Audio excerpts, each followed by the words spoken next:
Hello, my name is Anna Broder, and today I will be talking about women's representation in the Italian Renaissance. So, for my theme, I chose to talk about women's representation in the Decameron novellas and how it connects to how they were treated during the Renaissance time period. Women were often seen as inferior to men, leading them to have less rights and experiencing constant misogyny. It shows through the Decameron through multiple short stories where the female characters are objectified and shown to have little to no control over their life. The novellas I will be discussing today is the fourth story, fourth day, fifth story, fourth day, first story, and the 10th day, 10th story. So, just a little background on the Italian Renaissance. The Italian Renaissance was a period in Italian history covering the 15th and 16th centuries. The period is known for the initial development of the broader Renaissance culture that speaks across Europe and marked the transition from the Middle Ages to modernity. The word Renaissance means rebirth, so this time period represents a change from the Middle Ages, which was the era previous to the Renaissance. This rebirth was shown through cultural, artistic, political, and economic developments. And throughout history, no art movement has had an impact as profound as Italian Renaissance art. The role of women in the Renaissance. So, even though the Renaissance is considered a period of universal rebirth, the role of women in the Italian Renaissance did not change too drastically compared with the Middle Ages. This rebirth didn't seem to touch the status of women that much, as their rights remained still few for contemporary standards. Social status had a large impact on a woman's livelihood. So, if the woman was of lower class, she would most likely be spending her time working in the fields with her husband and then taking care of the household, meaning cooking, cleaning, taking care of the children.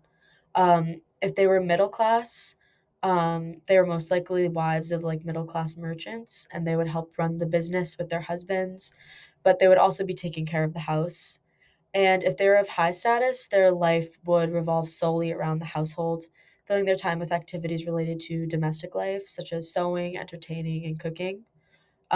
Despite their difference in status, all these women depended on a certain household, which was a reoccurring theme throughout the Renaissance when it came to the role of women.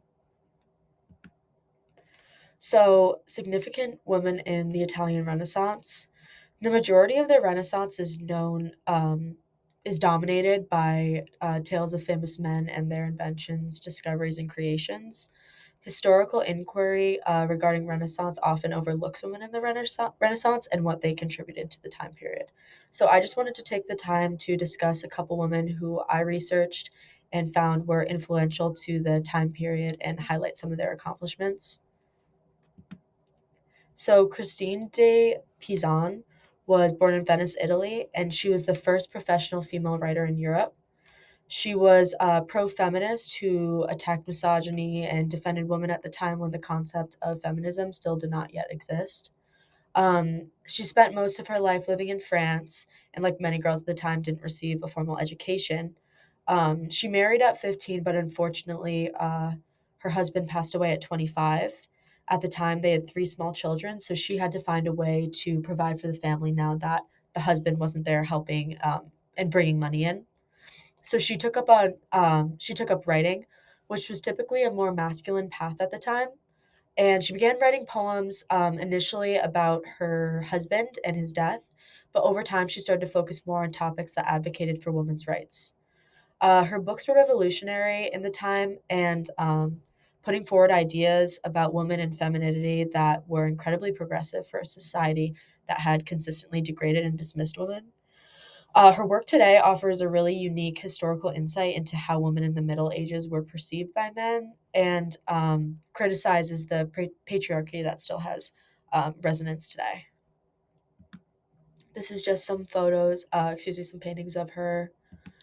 And then the second woman I researched who seemed to have an influence on the time period was Lavinia Fontana. I actually had previously learned about her for an assignment for the Renaissance class, which was on female artists. But I just wanted to research her a little bit more because I found her really interesting. So she was regarded as the first female career artist in Western Europe, and she relied on commissions for her income. She was married and she did have 11 children. And throughout all of this, she continued to paint countless paintings that are still significant to the Renaissance today. Her husband actually acted as her assistant and took care of the children and household while she was working and painting and providing for the family, which I found was really interesting because it definitely wasn't the typical dynamic that families would have during this time period. And for 20 years, beginning in the 1580s, she was the portraitist choice for a lot of noblewomen. And she also painted important individuals connected to the University of Bologna. Her fame also spread to Europe, to Rome, where she became a portraitist at the court for Pope Paul V, and she was a recipient of numerous honors and awards. So on the left is a self portrait that she painted herself, and the other two on the right are just some other portraits she did of other people.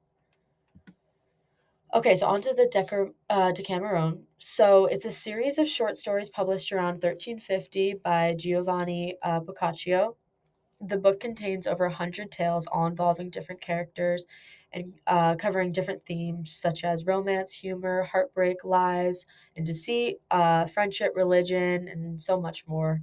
Personally, I really enjoyed reading the tales in the Decameron because it was just so different from the literature I'm used to reading at school.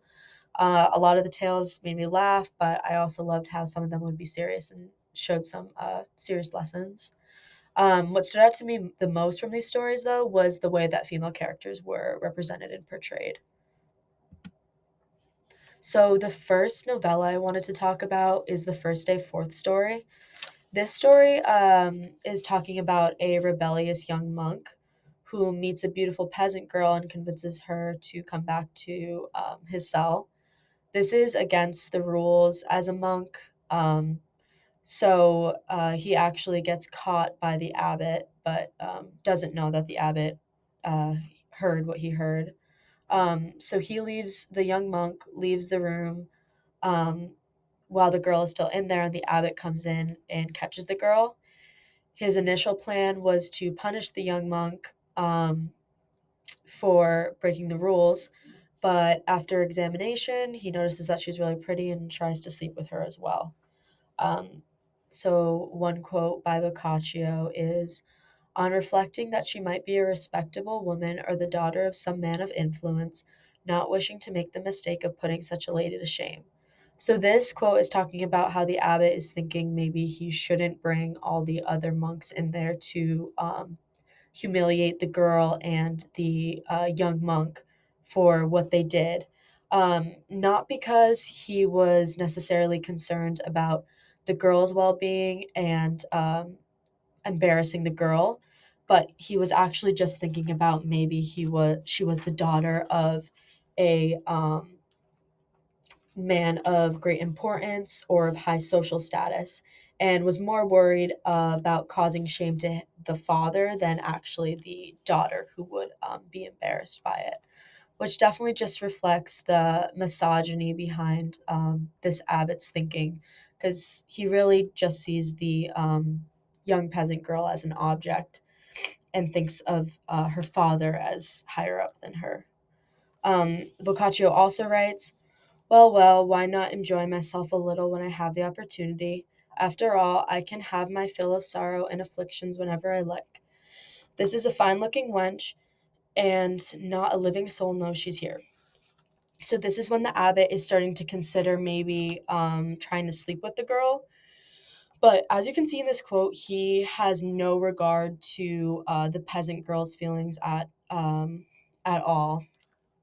He really is just thinking about himself, which I feel like definitely reflects a lot about how physical relations came about during this time period. Um, it was definitely more up to the men to decide if they wanted to sleep with a girl or not, and whether or not the girl was comfortable or whether or not she felt the same way, um, which is definitely just a really sad thing because the women never really have a say in the actions that they go through. Um, So my next novella is The Fourth Day Fifth Story, and it's about Lisabetta. She has three older brothers and falls in love with a man named Lorenzo who works for the brothers. Once the brothers find out that they fell in love and have been meeting up, they actually take Lorenzo and murder him. Lisabetta soon finds out about this because she has a dream of the killing, and she goes and finds her lover's corpse, cuts off his head, and buries it in a pot of soil with a basil plant on top. Lisabetta then becomes extremely attached to the plant since it's all she has left of her lover, and her brothers soon notice and take the plant away from her. All of this pain actually eventually causes Lisabetta to die from heartbreak. Um, this novella really shows how much power men of the family would hold over their females. This wasn't even Lisabetta's father, but it was her brothers who felt so strongly that Lisabetta shouldn't be dating this man that they went out and killed him without any regard to Lisabetta's feelings. And not only did they hurt Lisabetta once by killing him, but they take him away from her a second time through the plant. So after he had been killed, Lisabetta grew really attached to this plant because it's all she had left. And her brothers took that away from her too, showing how um, male characters in the Decameron really just had no regard for female characters' feelings or how they feel about certain situations. So the fourth day first story is about a father named Tancredi and his daughter Gismonda. The daughter falls in love with Giscardo, who is Tancredi's valet, and they begin meeting up in secret. But her father soon finds out and goes and confronts his daughter about it. Um, After she finds out she's been caught, she takes responsibility for her choices and really goes on a really thorough argument for many pages in the Decameron, talking about how she can make her own decisions, she's her own person, and how she's taking responsibility for her actions. She feels as though she is just as guilty as Guscardo is in this situation, and that if her father's going to kill Guscardo, he should also kill her. And then after that, she threatens that if her father kills him, she will kill herself. Um, Boccaccio writes, although Tancredi knew that his daughter had a will of iron, he doubted her resolve and translate her words into action. So this shows how Tancredi really just didn't believe anything that Gismonda said and had no regard for how strongly she felt about the situation. She went on and killed Guscardo anyways, and because of that, Gismonda did end up committing suicide and dying as well. So I think this story really just shows how male characters would really underestimate the female characters for their strength and their perseverance on certain topics. I think it's also just really sad because it shows how much Gismonda cared about Guscardo, but um, her father just had too much power and was able to pretty much control anything in her life and take away her lover. And the last novella I'm going to be talking about is The 10th Day 10th Story. This one follows a man named Guillettieri, and he has to find a woman to marry. He eventually chooses a poor peasant woman named Griselda, but does not even ask her if she'd like to abide to the marriage. Pretty much, she just travels to the village and presents her in front of a crowd and then strips her naked and brings her new clothes and then presents her as his wife. Boccaccio writes, gentlemen, this is the woman I intend to marry, provided she will have me as her husband. Then turning to Griselda, who was so embarrassed that she hardly knew where to look, he said, Griselda, will you have me as your wedded husband? So in this quote, he's basically pressuring Griselda into this marriage. He has no sympathy for Griselda and whether or not she feels comfortable and treats her like a possession by stripping her naked in front of everyone and then redressing her, I think, symbolizes him like claiming his territory.